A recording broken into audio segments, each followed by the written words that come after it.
once we did that, then our next stop, you remember what our next stop was, Jaden? Oh, wait. We went to Todd Knock. He was also somebody else I really wanted to get, and whose sketch list fills up very quickly.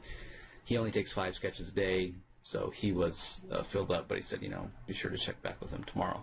Whereas in contrast to Mark Brooks, he was already full for the whole weekend.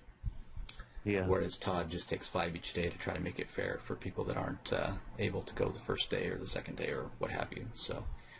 So from there, where did we go next, Jaden? I'm trying to think. I think we just kind of walked around Artist Alley a little bit. Oh, no, we went to see Booch. We went to see Brian Bucoletto. And why was that, Jaden? Because we made shirts from the previous year when he made... a person in front of us had a Hello Kitty sketchbook that was a small little sketchbook, and she had a bunch of different people put Hello Kitty in it. And Brian asked if he could do any Hello Kitty that he wanted to, so he made a Booch Kitty in this woman's sketchbook. So it had a big nose, it had a goatee, and it said "Hello Me" on the bottom. And what did it say on the shirt?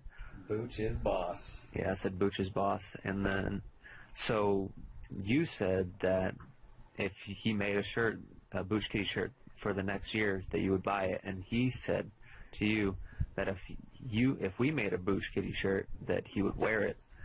So we made the Booch Kitty shirts, and we walked directly over there right after Todd Knock, and we just stood there until he noticed. Yeah, that was really cool. He got a huge smile on his face. He immediately had to take a picture and put it up on Twitter. I think what he put with the picture, the text was something like, "Your style is impeccable," or something like that. And not only did we have Booch Kitty shirts, but we made one for Brian as well. And unfortunately, he already committed to wearing some shirts for somebody's Kickstarter, so he wasn't able to wear the Booch Kitty shirt, but it did blow up on his Twitter, and he was very appreciative. So much so that he gave me, I have it here somewhere, make sure I get it right. He gave me a hardback, Volume 4 of the New 52, The Flash, Volume 4 Reverse, and he also did a little Flash sketch on the inside, signed it, dated it, and he gave us this. This was his personal copy.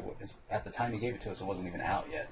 I'm not sure if it's come out yet or not, but yeah, so that was pretty cool. I'm a big fan of both Brian and Francis's art and their writing that they did on The Flash when the New 52 started, so that was really cool.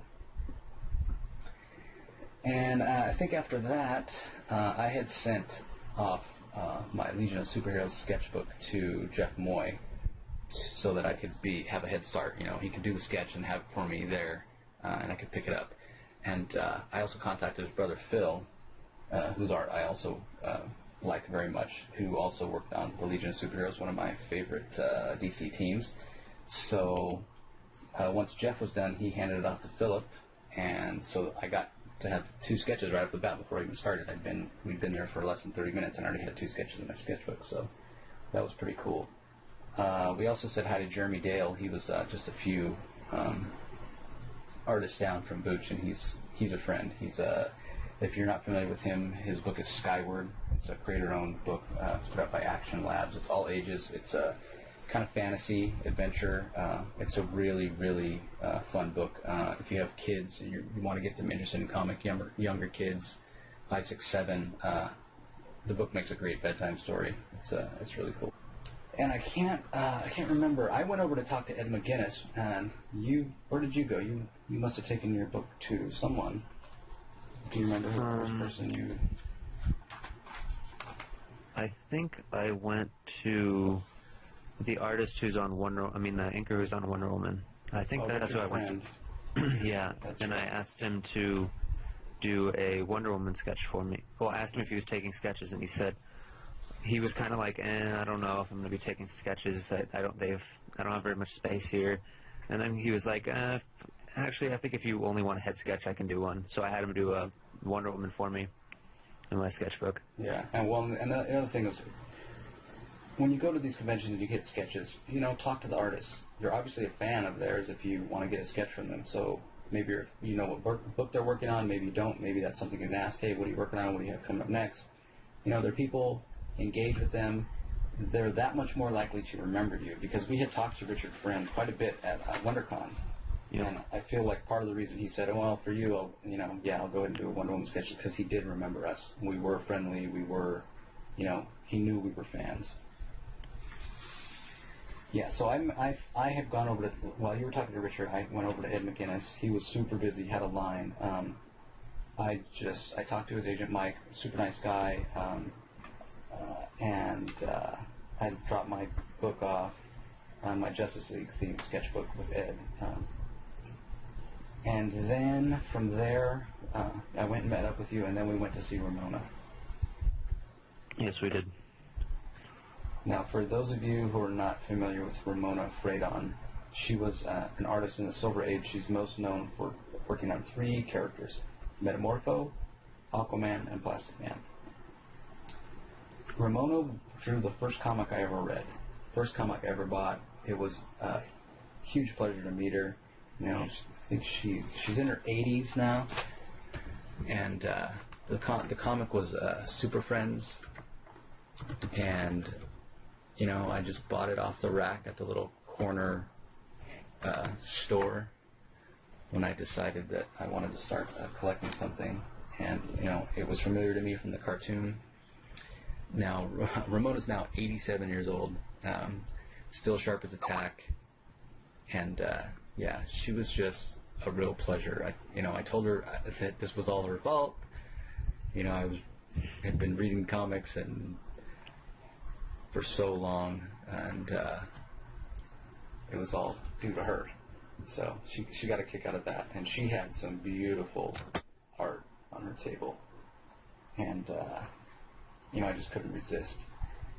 So I bought a few things from her. I bought an 11 by 17 with a bunch of members of the Bat family busts on there. It's all from Detective Comics. Old Detective Comics. Yeah, old Detective Comics, because it had Batman, Robin, the Joker, the Penguin, and Batgirl. And it also had the Golden Age Green Lantern, because he was in Detective Comics way back in the day.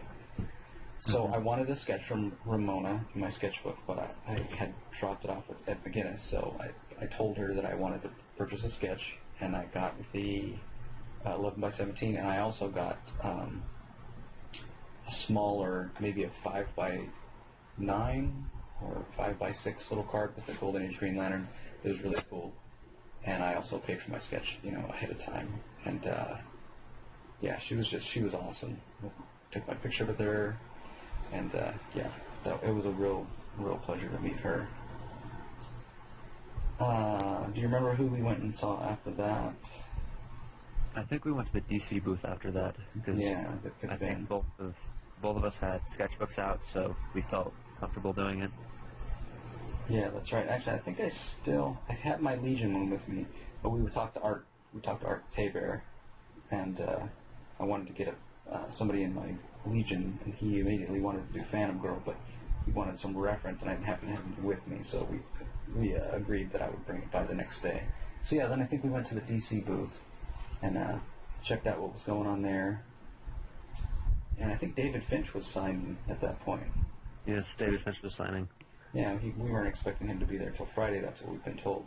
But the line was short, so I hopped in, and I got a couple Forever Evil signed. Nicola Scott was also there signing. I didn't have anything for her to sign, and she wasn't able to do any sketches at that point, but I did mention to her that I was looking forward to the My Secret Origin, How I Got Started in Comics DC panel on Sunday. And then I think you went back to see if Richard Friend was done with your sketchbook. Meanwhile, I happened to be walking right by the Marvel booth, and there was like 2 or 3 people in line for Mark Brooks. So I immediately said, hey, it's like 10 minutes to noon. He's going to be here sketching at noon. It won't be as nice as a paid commission, but it's still Mark Brooks. Yep. So we waited maybe 30 minutes or so till we got up to the front of the line. they had said that you were only allowed to get one sketch because Riley Brown was also there. The artist on Deadpool was also there. And pretty much everybody in line was there for Mark Brooks, though, so poor Riley wasn't really doing much. And so he started sketching for people, too, even though they said only one after they finished with Mark Brooks. He would do a quick little something. So you didn't have your sketchbook, but I had a Bristol pad. So Riley did something for you, right?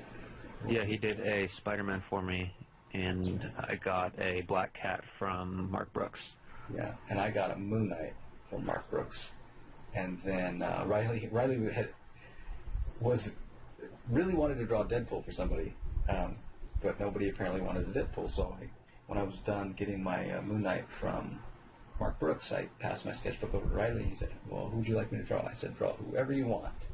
So of course I got a Deadpool, not just any Deadpool, a Deadpool with a knife sticking out of his forehead. Very cool, very cool. And I think at that point, then we went back to Artist Alley again. Yeah, we spent a lot of time in Artist Alley the first day. Yeah, we did. I think we went and saw Chad Harden, artist on Harley Quinn. He did Yes, I believe so. Poison Ivy for you and a Dr. Fate for me. Yep. Again, not sure if you remembered me from Arizona, Amazing Arizona Comic-Con or not, but we talked to him quite a bit at the San Diego. I'm sure he'll remember us next time. Mm-hmm.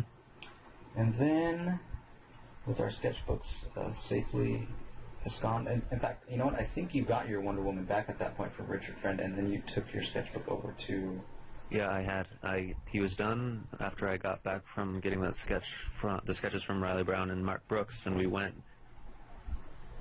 I picked it up and then I took it immediately to Chad Harden, and he was doing $10 sketches, and he did a Poison Ivy for me. That's right, got the Poison Ivy, and then you left it with Philip Moy, right?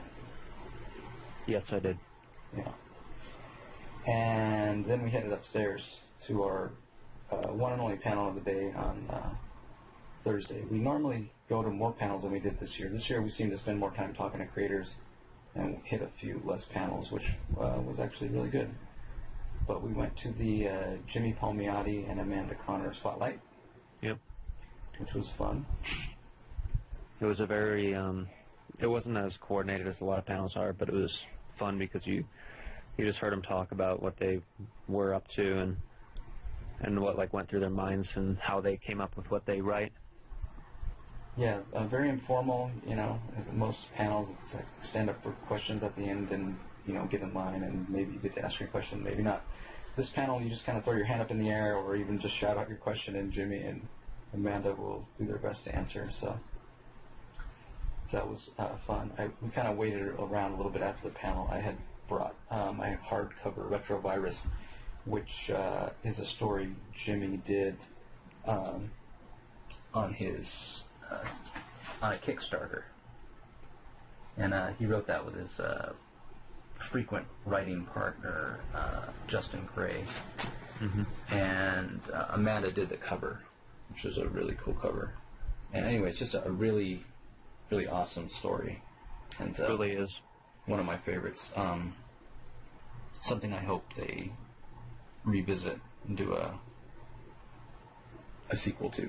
The artwork in the book, the interiors is by Norberto Fernandez, and it's pretty solid.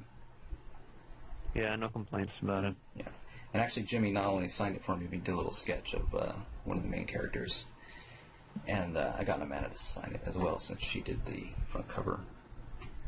So then I think we headed back down to Artist Alley, and I'm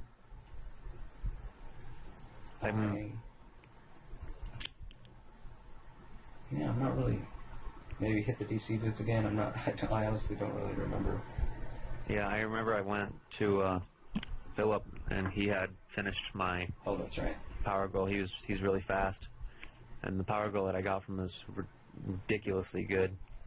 Yeah, it was really, really cool.